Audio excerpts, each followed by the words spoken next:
whatever. Okay, so SamForStarsGeneration.com. We're talking with LeToya. How are you, LeToya? I'm great today. Yes, indeed. You look beautiful. Thank you. Before we get started, I just want to take a shot of these boots here. Check those things out. Look at that. It's my cowboy boots. That's how we do it in Texas. I love it. I love it. Now, okay, Thank you. so of course everyone's asking about Destiny's Child. 7 years in Destiny's Child. 7 years. And I want to know, what did you learn and take from that experience? One, I will say I was blessed to even have the experience and chance to be a part of Destiny's Child. It was a big part of my life. It was such a learning experience. And what I did learn from the situation was that communication is very important in any relationship. And I think because we were so young, we lacked that. And that's why things turned out the way that they did. But on a good note, I definitely learned what it takes to be a great artist. We worked so hard, even at a very young age. We sacrificed our playtime and you know, growing up and learning things as, you know, kids and those things to do, to practice and run and have voice lessons and just gear up for what we were about to take on. So I definitely take that with me in my solo career. Now, do you feel now in your solo career, do you feel like you're starting from the beginning? Is this like a beginning, or is this just a stepping stone for what you've done in the past? It feels like I'm starting over, but it's cool because when you're in the situation that we were, everything was just kind of not handed to us because we were definitely working for everything that we got. But you really didn't realize how much of a blessing it was to even have you guys here interviewing us, or to be able to go into a radio station. A lot of people work so hard for so many years of their life and never get the chance to see the inside of a radio station. So starting over, you see how much hard work it is to even get to this point. Yeah. So it's good that I'm starting over. I definitely take advantage of the opportunity, but at the same time, of course, being a part of Destiny's Child opens a lot more doors and things like that. Yeah. You know, and gives you guys more to talk about. Yay! More questions to ask. Well, I want to talk about you because you have this solo album coming out called LeToya. Drops July the 18th. Tell me a bit about that and what we can expect on that album. So excited about it. First of all, I will say I have some A-list producers on this album, starting with Jermaine Dupri, Scott Storch, Teddy Bishop, Just Blaze, Jazzy Faye, Flash, which is a new producer out of Atlanta. TA, another producer out of Houston, Texas. He definitely gave me that screwed and chopped feel that we have going on in Houston. Let's see here. Teddy Bishop, who did the single. Got some great writers. Dave Young, who did 4 cuts on Mary's new album. Jonte Austin, who did Mariah Carey's first 3 singles. So wow, you're working with all the big wigs. And of course, I had to put my H-Town representatives on there, Mike Jones, Paul Wall, Bun B, Slim Thug. So I'm just excited, man. This is a big album. This is a big chance for me to get out and do my thing. So now, what took you so long, though, between Destiny's Child and now? What took you so long to release an album? Just working on it? I didn't know, no, really. I didn't know what it was that I wanted to do after that. I didn't know if I necessarily wanted to get into acting. I've always wanted to do that. Never saw myself as a solo artist. So I was like, I want to do something in music. Maybe I can just write or, you know, help another group get started or something like that. But once I got in the studio and started getting comfortable, I was just playing around first. At my house, my brother's a producer as well. He did the intro and the outro on my album. And I would go across the hall and just write a couple of songs and get in, record in his studio, just playing around. And then kind of got comfortable with that and moved to LA and start working with some great producers out of Atlanta, production team called Noontime, and a great writer, Dave Young. And I just really started getting comfortable with this whole studio thing by myself. And I never thought that I could do that.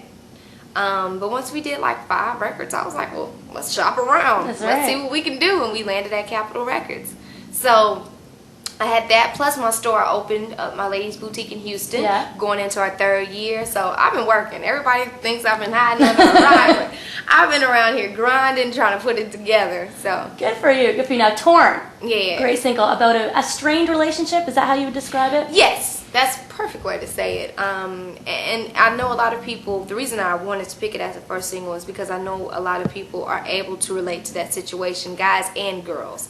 So I wanted to make sure that people could definitely get a chance to hear my voice, showcase my voice, and also have a record that had some substance to it that people could really feel.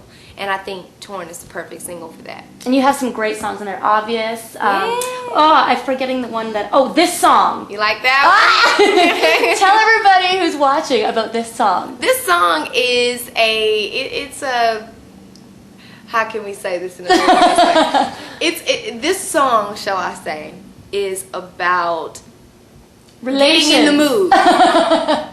Trying to set a mood for your man or woman, however, whoever's listening. And it's done in a very tasteful way. I wanted to make sure that, one, I'm a Christian girl, and I want everyone to be able to listen to my album. My grandmother likes that song. My mom likes this song because, yes, it's about love making, but at the same time, I did it in a very tasteful way. So, yeah, it's a cool little record. I like the way JD put it together. And Yeah. Jonte Austin wrote that record. Yeah. Now, there's a lot of people in the industry saying you're the next big thing. Really? Yeah. How does it make you feel? Crazy, because I don't know, I never saw myself like doing this whole solo thing. And it's kind of crazy because I just never saw it coming. And now Mary J. Blige, you're going to be touring with Mary J.? Yes, I'll be What's up touring with with Mary J. Blige this summer. So excited. I'm a big fan of hers. Oh my gosh. Been listening to her since, since Real Love was my favorite record. Yeah. I know What's the 411. I was jamming to that too. But when she came out with Real Love and everybody was beating on the school desk and stuff, oh my gosh, that was my favorite record. So I've been listening to her for so many years. She definitely ministered to me on this album in particular. She's so happy now. I'm excited to just be on tour with somebody that I've looked up to for so long. Now, speaking of voice, a lot of people, I guess, go into the studio nowadays and perhaps may not have the best voice, and they use the studio to recreate a great voice. But I have heard that you have a fabulous voice when you're performing live. Oh. So I'm just wondering if you can give us a little taste of what you got. Just a little, Okay, cool. I'll give, I guess I'll sing the hook of Torn. Sure, that sounds great. Y'all don't know it by now. Torn in between the two, 'cause I really wanna be with you, but something's telling me I should leave you alone. Yay! I'm so excited. All right, now I'm going to wrap things up right now. I just want you to describe LeToya to the audience. Describe who you are and what you're about. I know that's such a common question, but you seem, I know how I would describe you, but I want to see how you would describe yourself. Why would people want to come and see your show? Why would people want to go and buy your album? Okay. Hard question, perhaps? No, it's not hard, but it's a whole lot. Yeah. Let's see. One, I'm a fun person. I love to have fun. I love to smile. I totally take advantage of being able to wake up and breathe every morning. I have a wonderful family, friends. I love to shop. That's why I have my own boutique. Lady L, go check me out online, ladylboutique.com. When I'm on stage, I don't know, I want to entertain the crowd. I'm an entertainer, so I love like feeding off of the crowd and getting them into it, making them feel my records, and if it's about touring, feeling that pain, feeling that feeling of confusion or whatever. Let's see. Ooh. Oh, I love to eat. Yes. I totally love to eat. Like I'm a food fan. If you ever came to Houston, I would take you some of our great restaurants, Papados, anything with Papa's on it. I'm going to take you there. I love going to the movies by myself. I do the same thing. Really? Yeah, I don't like people talking to me. Yes. And it's like, I know what just happened. You don't have to tell me. Right. I get my own popcorn and I stretch out. And I'm laughing as loud as I possibly can in the theater. They're looking back like, who is this country? Something. But I'm in there just cracking up. I never go see a scary movie. Like, I don't do scary movies at all, but I'll go see a funny movie or a love story, being there crying all by myself. I just have fun. I have fun with me. I cannot wait till your album hits stores now. Thank I'm you. so excited. July Yay. 18th. July 18th. Ladies and gentlemen, LeToya for StarsGeneration.com. Yeah. I'm Sam Cooke.